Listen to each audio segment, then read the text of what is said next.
She thought she found love at 72, but the man who made her feel young again was slowly killing her, one lie at a time. At first glance, Gloria Hensley didn't look like your average 72-year-old woman. Her silver hair was always neatly curled, her nails immaculately painted, and her gym outfits looked like they belonged on someone half her age, maybe even younger. But what stood out most wasn't her appearance. It was her energy, her spark, the kind that made people turn and whisper, "That's the woman who still runs 5 Burmese shots and lifts weights every morning." Palm Beach was full of retired millionaires, but Gloria lived. After her husband, Dr. Richard Hensley, a renowned plastic surgeon, passed away from stroke in 2018, many thought she'd shrink into silence like so many widows do. Instead, she did the opposite. She bought herself a new home overlooking the water, donated $500,000 to the local animal shelter, and signed up for an elite private gym called Pure Form. She said, "If I'm still here, I might as well look damn good doing it." The trainers at Pure Form loved her. Clients admired her. But behind every laugh, every stretch, every dumbbell curl was a woman fighting to stay afloat in a world that had moved on without her. Every night, Gloria went home to an empty house. No pets, no children. Her only real family was her granddaughter Jasmine, a 27-year-old junior attorney grinding her way through New York's courtrooms. They talked weekly on FaceTime, but visits were rare. Jasmine always said she'd come next month, or after the big trial. Gloria understood. She didn't complain, but silence grows loud when it echoes through a big, beautiful house. That's why she filled her schedule with classes, hikes, and brunches. Anything to keep from sitting still too long. And that's how she met him. It was a Tuesday afternoon. Gloria had signed up for a new class, something high intensity, just to prove she still could. The trainer walked in, tall, broad-shouldered, skin glistening, voice smooth like velvet dipped in honey. His name was Deshawn Reed, 34, confident, and charming in that dangerous kind of way. He spotted Gloria, smiled like he already knew her, and said, "You ready to show these young folks how it's really done, Ms. G?" Gloria laughed. No one had called her Ms. G before, and no one had looked at her like that in years. From that moment, she was hooked. To the outside world, it looked innocent, sweet even, a handsome young trainer motivating an older client. But those who looked a little closer, the front desk girl, the woman on the treadmill next to her, started noticing the touches that lingered a second too long. The private sessions behind locked doors. The way Gloria's cheeks flushed after every workout. And soon, she wasn't just feeling younger, she was acting it. New wardrobe, new hair, private photo shoots, and whispers that she had rewritten her will again. Neighbors noticed Deshawn's black Dodge Charger parked outside her house late at night. They noticed a woman in her 70s smiling like a teenager in love. But what no one noticed, not yet, was what Deshawn really wanted, what he was hiding, and what Gloria was risking by letting him into her home and her life. Because sometimes the people who make you feel alive are the ones who leave you dead. Deshawn Reed was the kind of man who knew exactly what to say and when to say it. He didn't have a college degree in sports science or any national certifications. But what he did have was presence. At 6 feet 2 inches, with sculpted arms, deep brown eyes, and a voice smoother than any protein shake he sold, he didn't need credentials. His smile alone had signed more clients than any ad campaign could. What most people didn't know, what Gloria certainly didn't, was that Pure Form Gym wasn't his first rodeo. He had bounced between 3 gyms in 5 years. Each time, he left quietly, usually after rumors swirled about inappropriate conduct with clients, mostly older women. But nothing ever stuck. No charges, no formal complaints, just whispers, and Deshawn always landed on his feet. He once told a coworker, People underestimate lonely, rich women. But if you make them feel seen, they'll give you the world. It wasn't about sex, not really. It was about power, control, access. And now, standing in front of Gloria Hensley, he saw everything he wanted in one woman: money, status, and vulnerability wrapped in pearls. The sessions quickly moved from gym to home. Gloria had a private workout room overlooking her garden, complete with mirrors and high-end equipment. At first, it was innocent. Planks, light weights, stretching. But Deshawn knew how to escalate things. Compliments turned to touches. Jokes turned to soft whispers. You don't look a day over 50. If I had a woman like you, I wouldn't let her out of my sight. She blushed. He leaned in. And just like that, boundaries vanished. Within weeks, they were inseparable. Gloria canceled her membership at the gym. Instead, she paid Deshawn personally for daily training. Cash, no receipts. She began ordering custom protein shakes he recommended, vitamins from companies he partnered with. She even bought him a Rolex for his birthday, engraved with the words, "To the man who brought me back to life." He told her his family had abandoned him, that he was raised by a drug-addicted mother in Jacksonville, that he never had anyone believe in him. Gloria believed every word. She wasn't naive. She was lonely. There's a difference. And when Deshawn told her he wanted to open his own gym, a place where people like us could feel empowered, she didn't hesitate. She offered to invest $85,000. No contracts, just trust. Jasmine, her granddaughter, was the only one who raised concern. "Grandma, are you sure this guy isn't using you?" Gloria brushed it off with a half-laugh. "He's not like that. He listens. He cares. He treats me like a woman, not a wallet." But Deshawn wasn't just charming. He was calculating.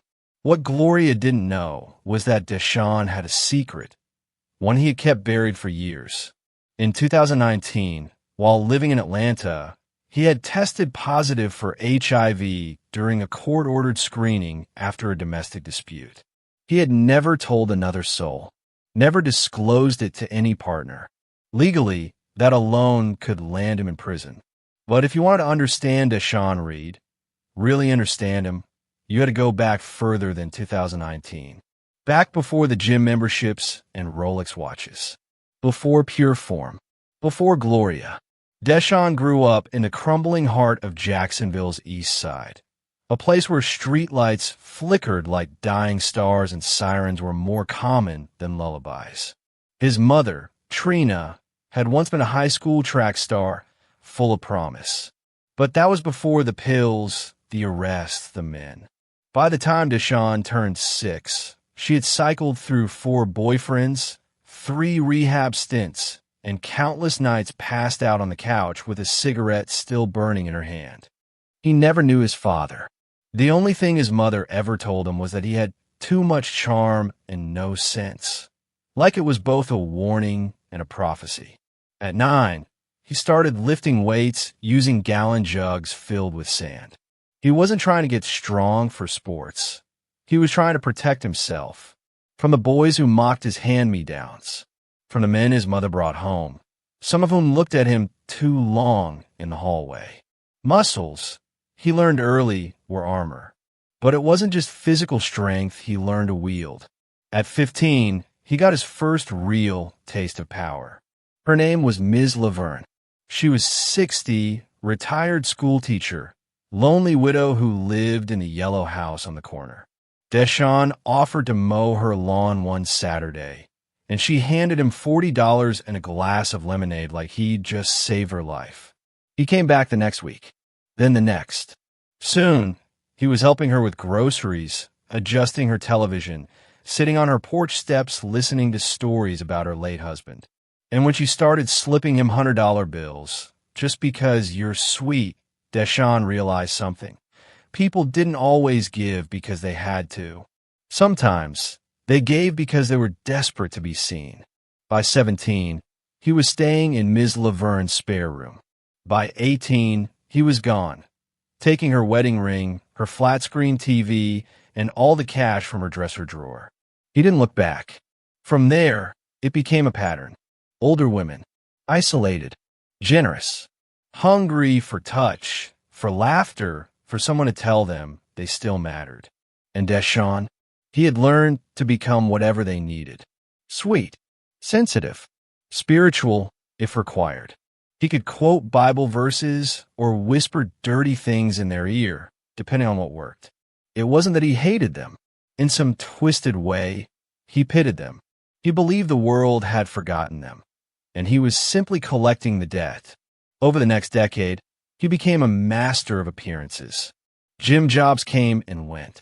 He stayed long enough to find a target, then moved on before the rumors solidified. He never hit anyone, never stole outright, but he left trails of broken hearts and emptied savings accounts like breadcrumbs. And he never stayed long enough to be caught. When he landed in Atlanta in 2018, it should have been a fresh start. But old habits die hard. The woman that time was a retired professor named Cynthia. Things went south after she accused him of giving her herpes. He denied it. She pressed charges anyway. Not for the infection, but for assault during a fight in the driveway. He was ordered to undergo testing as part of the legal process. That's when the HIV diagnosis came in. It should have been a wake-up call. But for Deshawn, it just felt like confirmation. The system had never protected him, never offered him help. All his life, he had scraped and climbed and performed for affection, only to be discarded when he got too close. So he stopped performing. He started taking what he wanted, with a smile. But Deshawn didn't care. In his mind, he wasn't a criminal. He was a survivor. He once told a friend, "The system never gave me anything. I take what I need." And now, he had found the perfect setup. An elderly woman who adored him. A house he practically lived in. A bank account he was slowly draining. What could possibly go wrong? As it turns out, everything. By late spring, something changed in Gloria.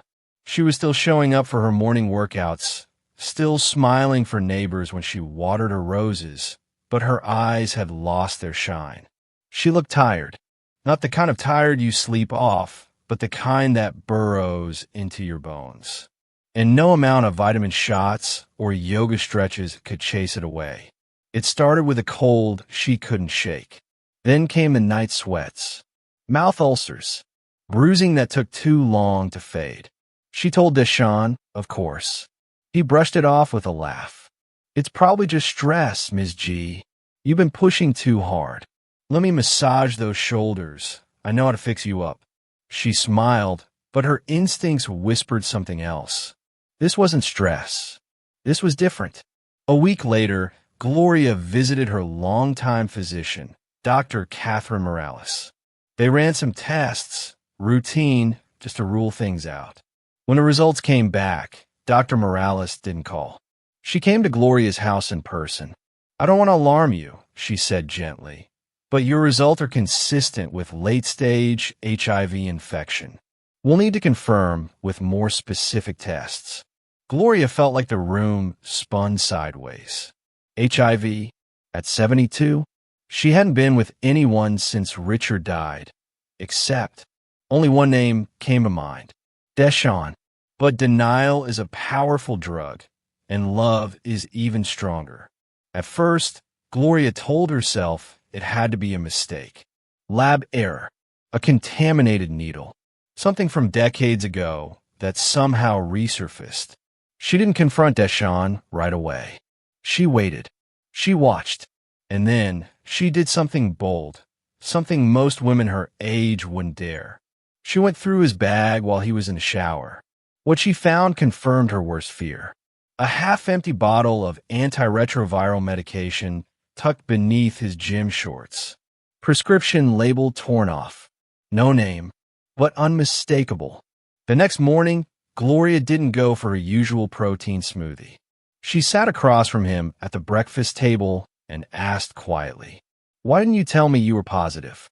Deshawn froze. The smile that had once melted her heart vanished in a blink.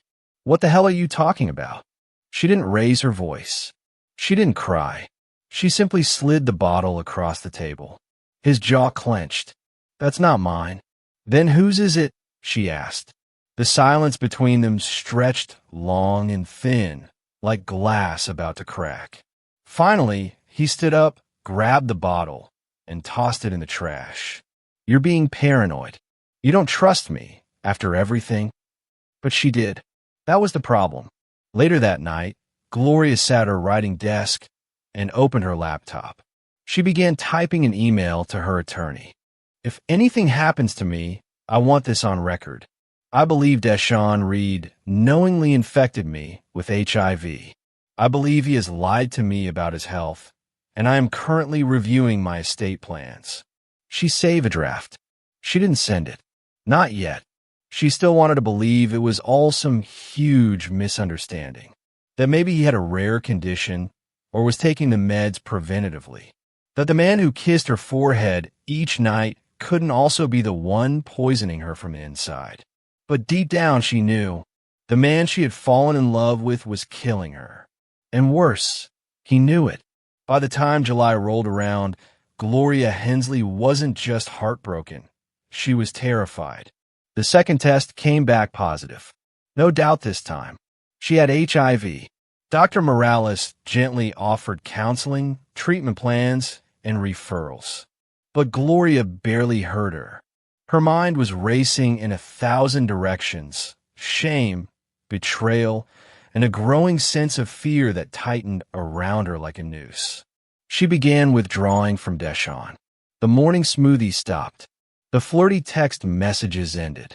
And for the first time since they met, she started locking her bedroom door at night. Deshawn noticed immediately. You've been acting weird, he said one afternoon, shirtless in her kitchen. You avoiding me? Gloria stayed calm, her voice steady but cold. I've been thinking. I need space. And I think you need to move out. That was the first time his smile faltered. Just for a second, but enough to reveal the ice underneath. You serious right now? I'm very serious. He didn't argue. Not then. He picked up his duffel bag, nodded once, and left. No drama. No raised voice. But behind that quiet exit, something dark was building. That same night, Gloria finally sent the email to her attorney. I'm changing my will. Effective immediately, I want Deshawn Reed removed as a beneficiary. I also request legal action be explored for knowingly transmitting a life-threatening illness. I believe I'm in danger. Attached were 2 test results, a photo of the bottle of medication, and a copy of the prior will she had revised just months before, the one where Deshawn stood to inherit $300,000 and her second property in Naples. She printed a hard copy and left it in her nightstand, just in case. She also called her granddaughter, Jasmine. I need you to visit, honey. Soon. Jasmine was confused. Are you okay? You sound different. Gloria hesitated. Just come. Please. But Jasmine had court that week.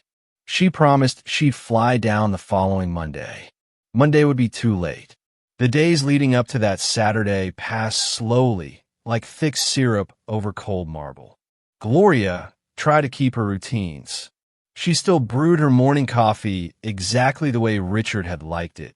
2 sugars, no cream. She still flipped through the Palm Beach post on the patio, even though the words often blurred into meaningless columns of ink. But nothing felt the same. Her body, once agile and proud, now betrayed her. Her hands trembled more than usual. Her appetite was gone. Even the scent of her favorite lotion made her nauseous. But what unsettled her most wasn't physical.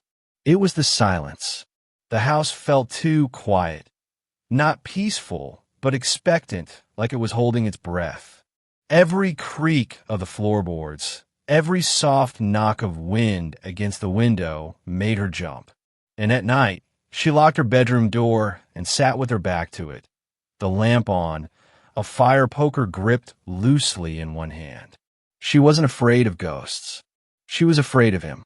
She had spent years crafting a life she could live with carefully, elegantly, without becoming bitter or irrelevant. But in the space of just a few months, she had let a stranger into that life. Let him touch everything, her body, her bank accounts, her heart. And now, she was paying the price. One evening, unable to sleep, Gloria sat at her vanity and opened the drawer where she kept old things.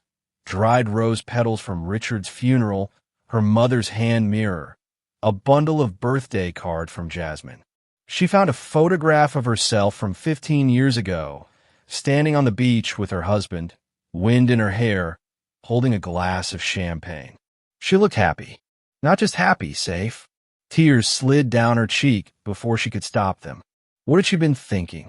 The signs had been there. The too smooth stories. The vague past. The careful way he skirted questions about family, about his plans. The way he touched her only when he wanted something. And how, once he got it, he withdrew like a tide receding. She remembered the way he smiled when she bought him the Rolex. That smile that didn't quite reach his eyes. And yet, she still wanted to believe it hadn't all been fake. That somewhere in that carefully constructed mask, there had been a flicker of something real. Something warm. She hated herself for wanting that. 2 days before she died, Gloria called her old friend Harriet, a woman she hadn't spoken to in over a year.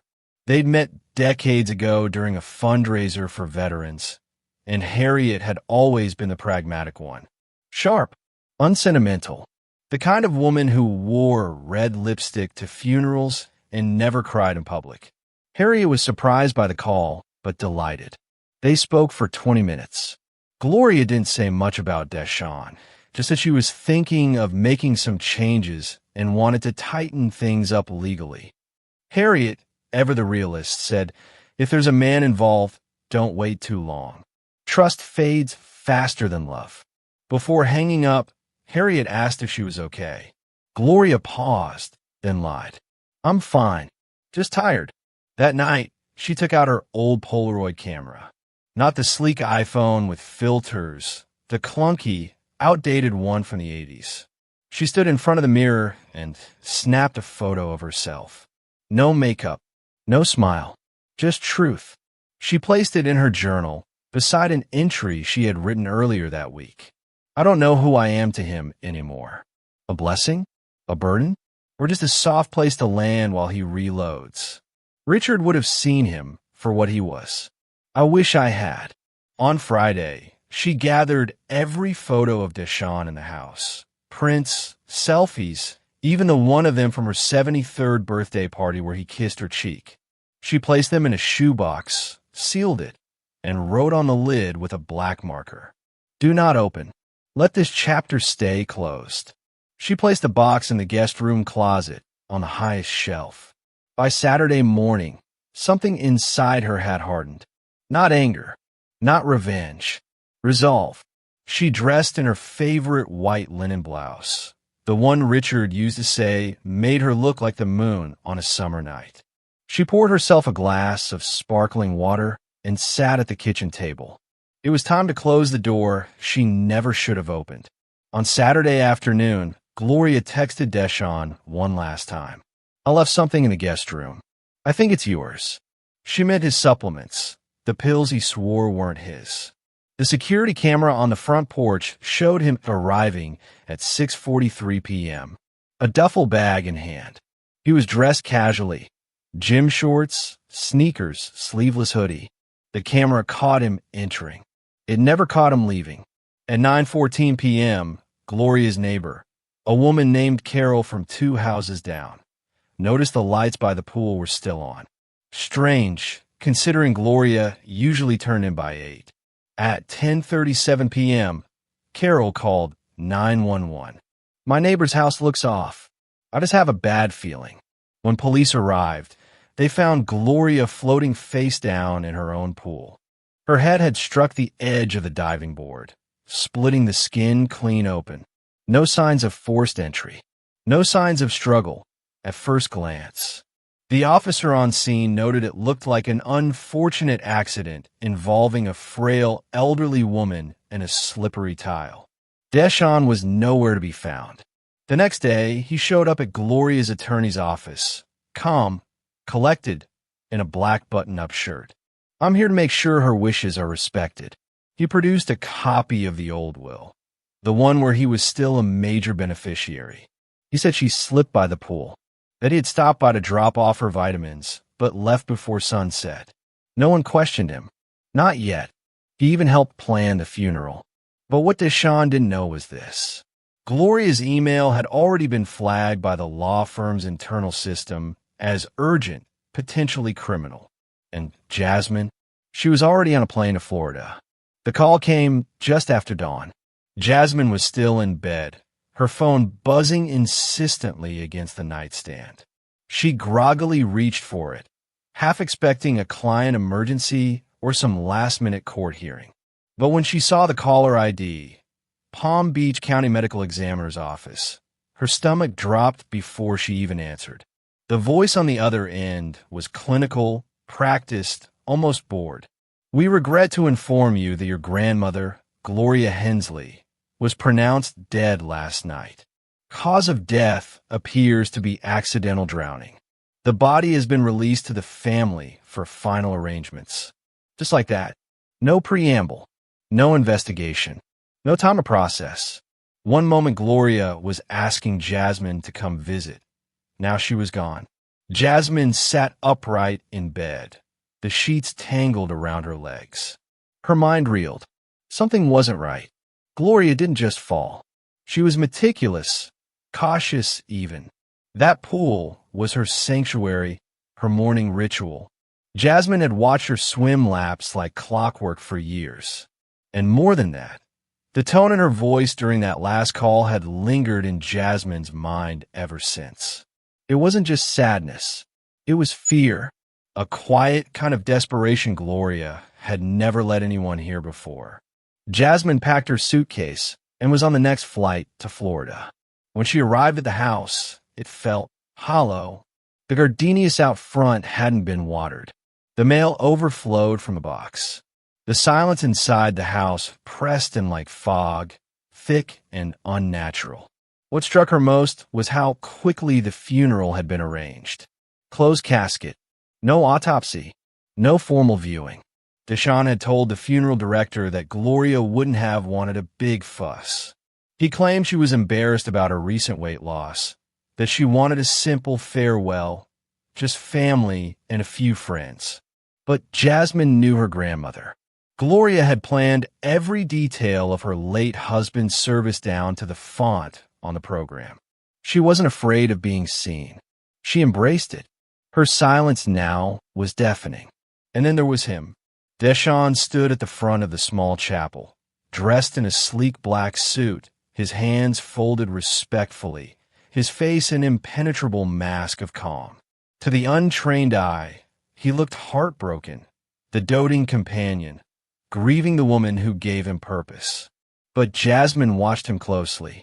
She noticed how he greeted the lawyer like an old friend, how he signed a few documents before the service even began, how he took the seat Gloria used to reserve for family, crossing one leg over the other like he owned the room. And when the service ended, she watched him drive away in Gloria's white Mercedes. Jasmine didn't go back to her hotel that night. She drove in silence, past palm trees swaying in the humid night air, past restaurants closing up, couples laughing over wine, until she found herself parked outside Gloria's house. Her grandmother's house, a place that now felt like a shrine and a crime scene all at once. She sat in the driveway for nearly an hour, gripping the steering like it was the only thing anchoring her to the world. How had she missed it? All those missed visits. All those rescheduled weekends and late-night FaceTimes where she smiled and nodded, thinking her grandmother was just being dramatic or lonely or old. Jasmine thought she had more time to take a break from her caseload, more time to finally fly down for that beach walk they always promised each other. But now the time was gone. Inside the house, it smelled faintly of jasmine and powder, Gloria's signature blend. The scent clung to everything. The curtains, the throw pillows, even the corners of the photo frames. Jasmine wandered through the rooms, fingers trailing along the edges of furniture like she might wake something up. In the dining room, she found a napkin with lipstick still pressed into the corner. In the bathroom, Gloria's hairbrush still held silver strands, neatly arranged. On the nightstand, a half-empty glass of water and a tube of hand cream labeled for dry skin, not dry hearts. Jasmine pressed the lotion to her face and inhaled. It was like falling into a memory. She sat down on the floor beside her grandmother's bed and finally let herself sob. Not the silent, dignified kind, but the kind that rattled out from deep inside. It wasn't just grief. It was shame, guilt, rage at herself for being too busy, too distracted, too far away to see what was happening. She had always prided herself on her instincts. In court, she could read a lie in half a breath. But somehow, she had missed the biggest betrayal of all. And it had happened to the person she loved most. Eventually, the tears stopped, but the ache didn't. She stood up, wiped her face with the edge of her sleeve, and made her way to the study, Gloria's favorite room. A place of soft jazz and antique books and the warm hum of the world made manageable. She opened the old desk drawers without knowing what she was looking for. Then, in the very back of the bottom drawer, beneath a stack of old voter registration forms and coupons clipped from Southern Living, she found a cassette tape, labeled Jasmine, Christmas 2001. Her breath caught. She scrambled through the shelves and found an old cassette player, its battery cover taped shut. When the tape clicked into place and the voice came through, warm, playful, slightly off-key, Jasmine covered her mouth. "Hi, Honey Bear," Gloria's voice sang through the static. "It's Grandma. You're probably opening your presents right now. I hope you love the sparkly shoes. And if your mama won't let you wear them outside, you come visit me and we'll go dancing in the driveway. Okay?" Jasmine laughed through her tears. The tape continued, filled with Christmas wishes and childhood reminders and stories of when Gloria was a little girl and the world felt bigger, but also kinder. It was a voice filled with light, and Jasmine realized something that twisted her stomach into knots. That voice, that version of her grandmother, had been slowly fading, worn down, eroded by someone who had smiled at her with false tenderness and called her Ms. G like it was affection, not manipulation. She looked around the study, at the walls lined with books, at the tiny globe still spinning gently on its stand, and felt a new emotion begin to stir beneath the grief. Purpose. Gloria hadn't just died. She had been betrayed, deceived, and discarded. Jasmine hadn't made it in time to stop it, but she could make sure it wasn't the end of the story. That night, she opened her laptop and began gathering everything. Medical records, text messages, emails, Gloria's will, and the voice recordings of their FaceTime calls, which Gloria had taught herself to save using some app she proudly figured out without a teenager's help. As she worked, her hands steadied. She wasn't just a grieving granddaughter anymore. She was a woman on a mission. And when she finally crawled into Gloria's bed, wrapping herself in the floral quilt that smelled like lavender and lemon, she whispered a promise into the dark. "I'm here now, Grandma. I'm really here. And I'm not leaving until they hear you."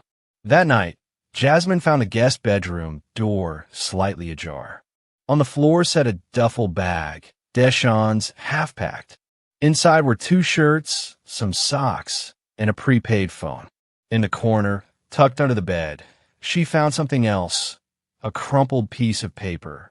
It was the printed email Gloria had mentioned, the one she sent to her attorney days before her death. "I believe I am in danger. I believe Mr. Reed has intentionally infected me with HIV.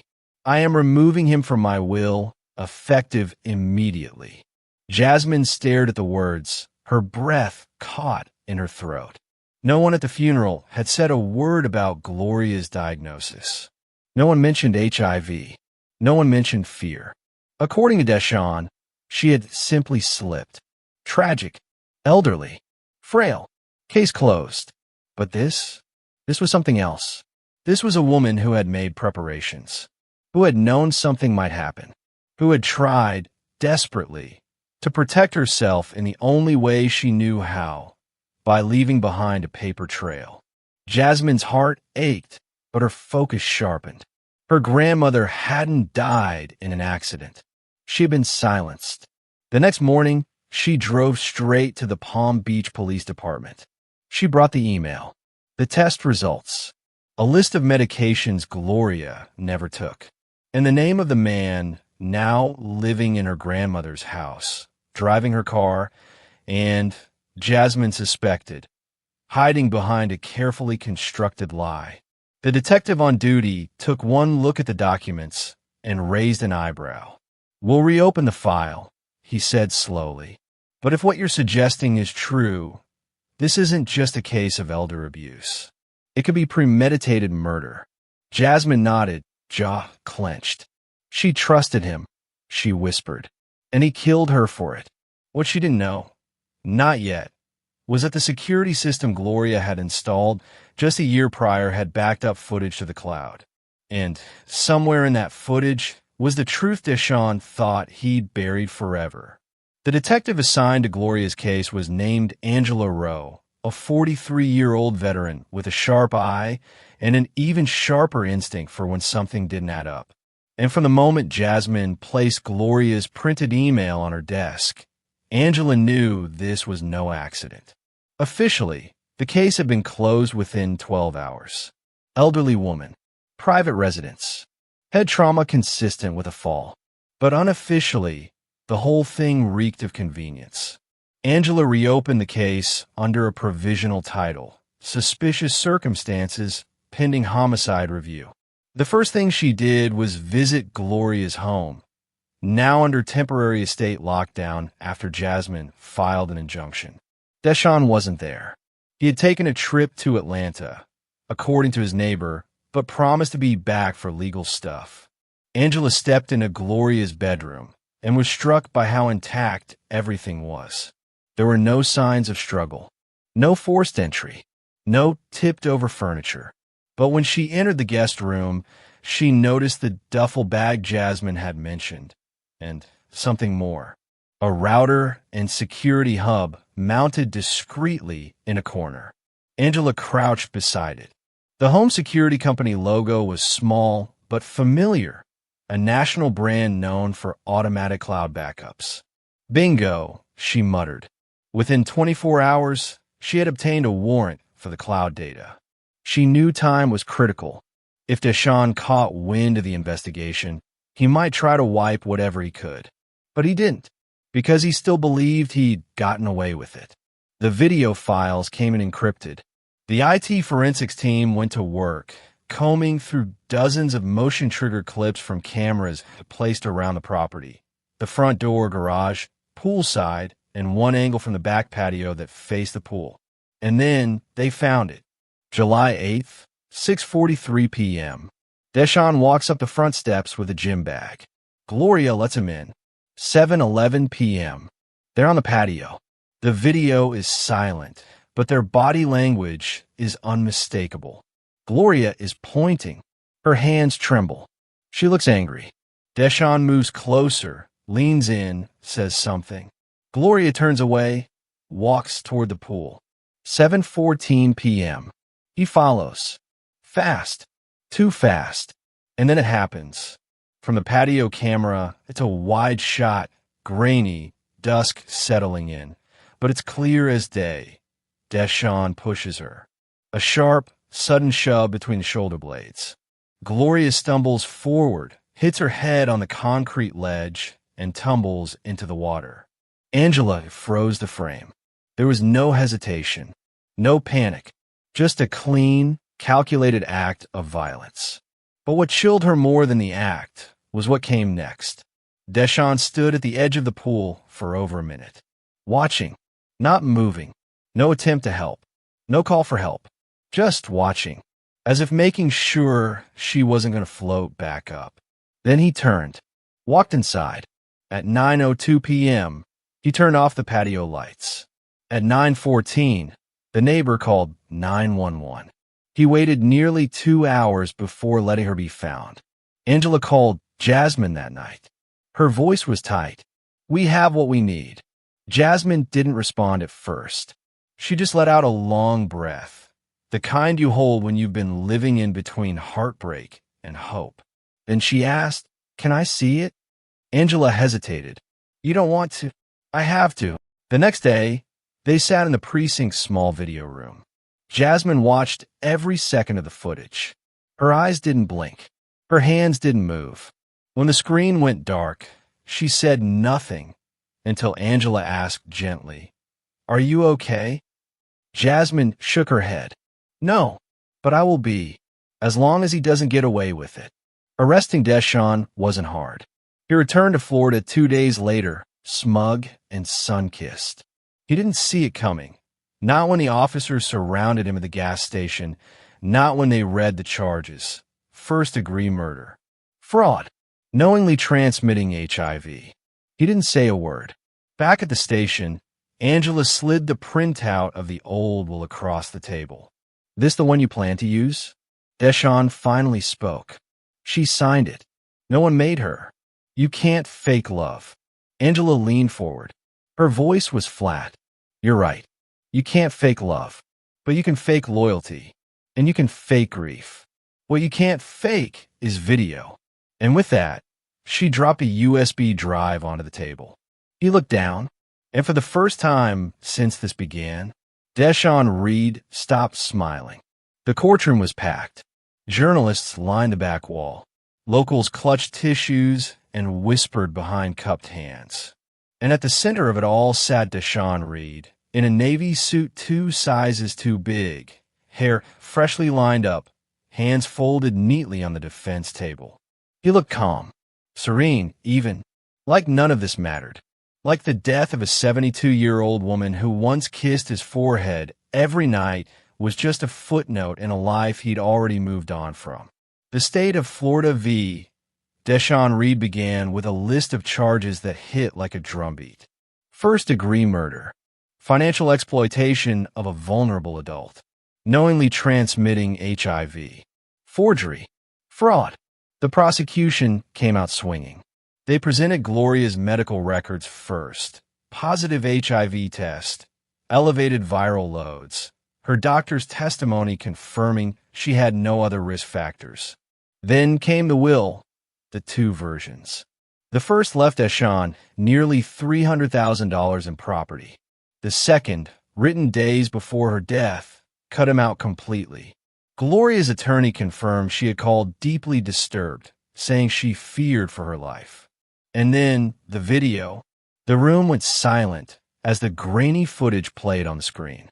You could hear the collective intake of breath, a gasp, a groan, a few muffled sobs, as Deshawn appeared behind Gloria by the pool, his hand extending, shoving her with cold precision.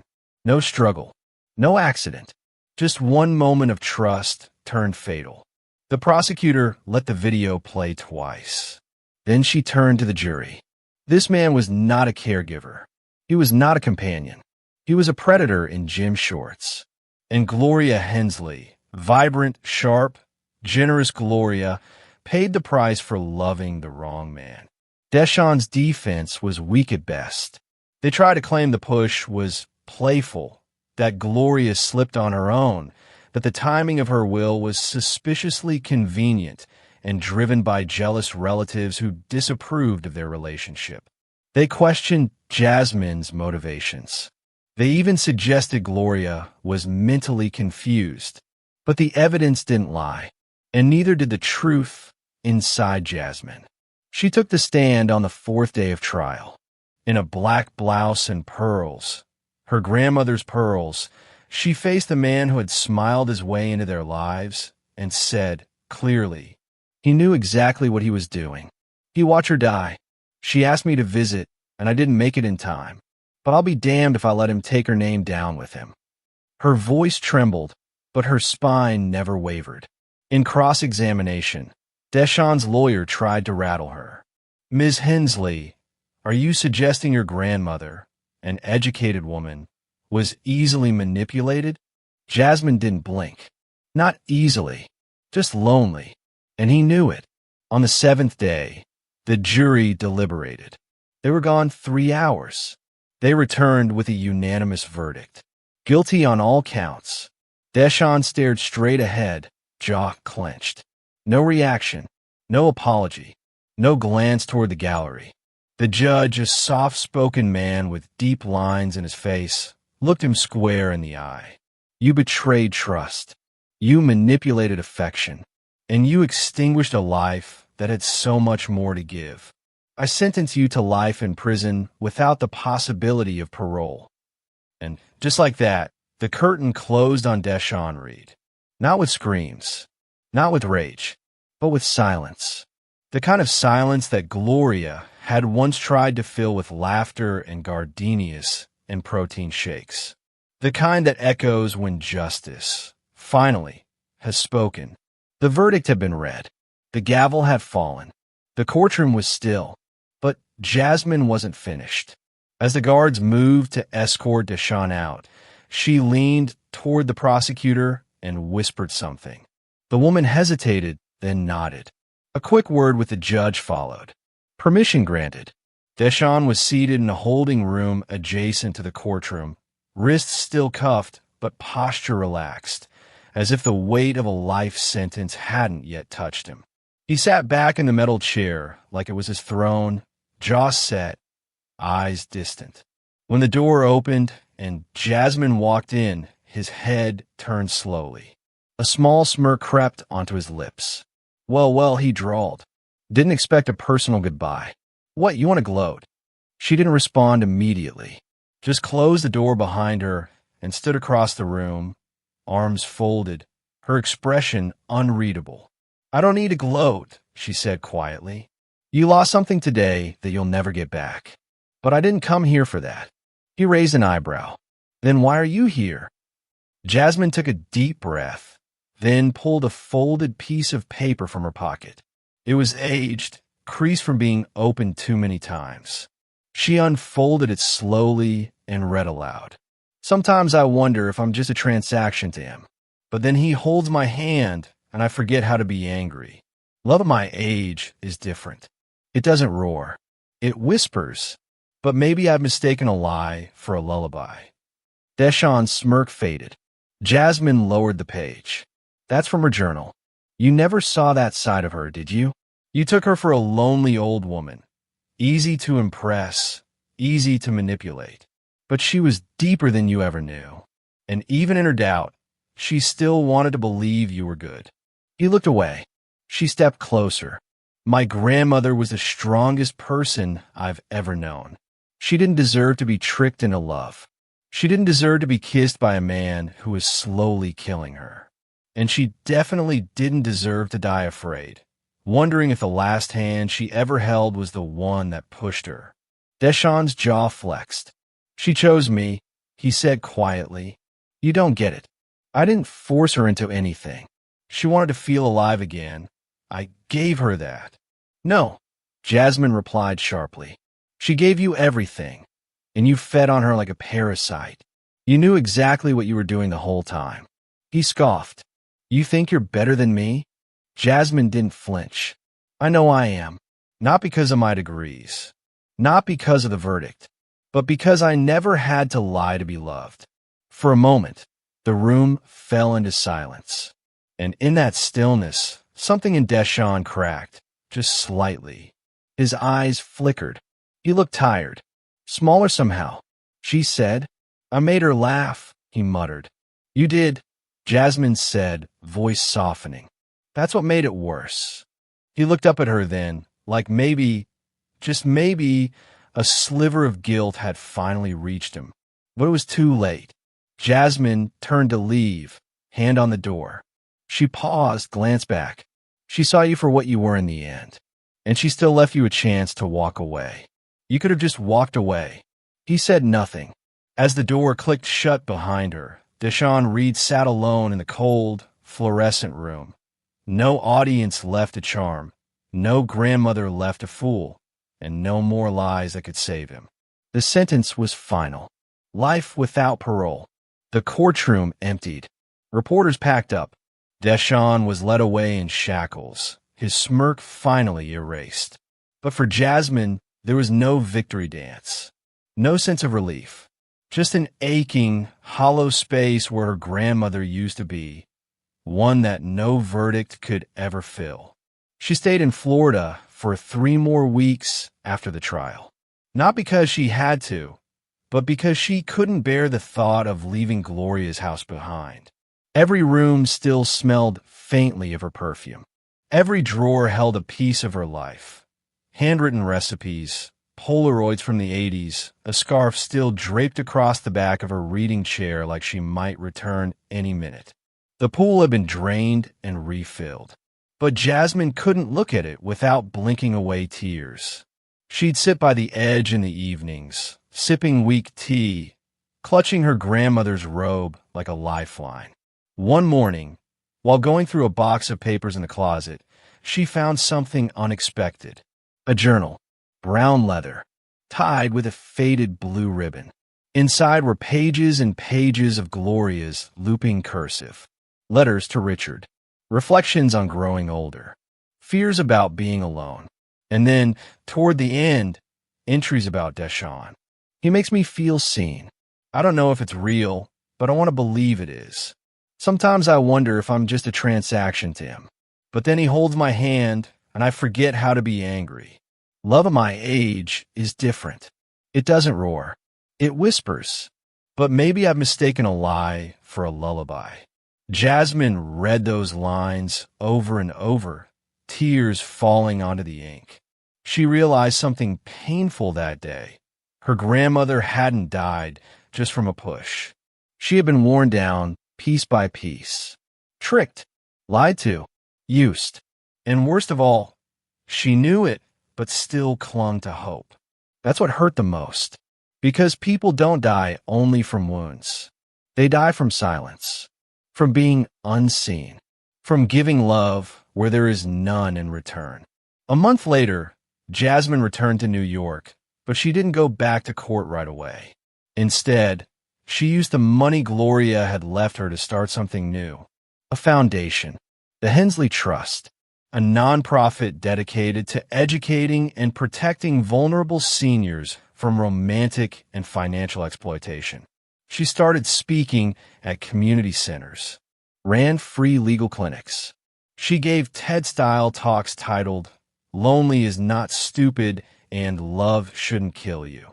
And everywhere she went, she told her grandmother's story, about a woman who danced in her 70s, about a woman who trusted the wrong man, about a woman whose final act of bravery was speaking up, even if it came too late. She ended every talk the same way. Gloria Hensley was not a victim. She was a woman who lived, who loved, and who mattered. And as long as I'm alive, her voice won't be buried. Every year on July 8th, the day Gloria died, Jasmine returns to the house in Palm Beach. She doesn't go inside, just sits by the garden gate with a bouquet of white lilies and a thermos of lukewarm tea. Sometimes she talks aloud. Sometimes she doesn't. But she always ends the visit with the same whisper. You deserve more. And somewhere, if there's any justice beyond the law, that whisper echoes back.